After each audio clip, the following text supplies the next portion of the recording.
हम आज समझने वाले हैं कि जनरली हम साइंस में पढ़ते हैं कि जब किसी हाइड्रोकार्बन को या कार्बन को जलाते हैं तो कार्बन डाइऑक्साइड और जल बनता है। तो हम कार्बन हो या हाइड्रोकार्बन हो, तो आज हम लोग देखेंगे कि अगर कार्बन को जलाएं, जलाने का मतलब क्या होता है, जलाने से आप क्या तात्पर्य समझते हैं? जलाने का मतलब होता है वायु, ऑक्सीजन देते हैं। तो ऑक्सीजन जो फॉर्म में रहता है O2 के फॉर्म में रहता है, इसको हम लोग कहते हैं ऑक्सीजन। अब ये आपस में रिएक्ट करता है क्योंकि हाइड्रोकार्बन अभी हम नहीं ले रहे हैं, जस्ट को भी देखेंगे। अभी हमारे पास क्या है, कार्बन है, इसको ऑक्सीजन से क्रिया कराते हैं। अगर कार्बन को ऑक्सीजन से क्रिया कराते हैं तो ये बन जाता है आपका CO2 यानी कार्बन डाइऑक्साइड। इसी को हम लोग आज प्रैक्टिकल के थ्रू देखेंगे कि क्या वाकई में कार्बन जब जलता है तो कार्बन डाइऑक्साइड बनाता है और किस फॉर्म में हमको दिखता है। तो हम एक एक देखेंगे।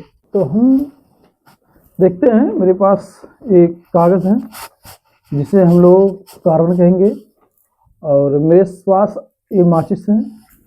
माचिस में हम लोग दो चीज देखेंगे, घर्षण करेंगे। तो जब घर्षण करेंगे तो ये आग निकलेगा अर्थात ऑक्सीजन। हम देखते हैं हमारे पास ये है और इसको हम लोग रब कर रहे हैं। जब रब कर रहे हैं तो ये जल रहा है। अब ये हो गया ऑक्सीजन, ये हो गया ऑक्सीजन और ये हो गया कार्बन। इन दोनों को हम लोग क्या करा रहे हैं, क्रिया करा रहे हैं। आप देखेंगे जब इसका क्रिया कराएंगे तो ये आपका बन जाएगा कार्बन और ऑक्सीजन। आप देखेंगे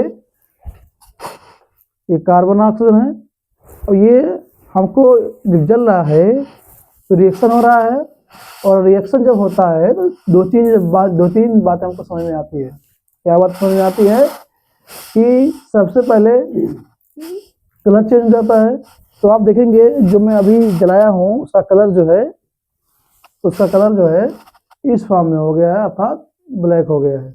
कलर के साथ साथ उसका क्या चेंज होता है, कलर के साथ साथ उसमें हीट आती है। तो अभी आपने देखा जब मैं जलाया हूँ तो उसमें हीट आई है, अर्थात आपने देखा कि जब कार्बन ऑक्सीजन रिएक्ट करता है तो कार्बन डाइऑक्साइड में आता है जो एक राख के रूप में रहता है। ये कार्बन डाइऑक्साइड एक राख के रूप में रहता है, हालांकि धुआं के रूप में भी कुछ उड़ जाता है और कुछ बचता है।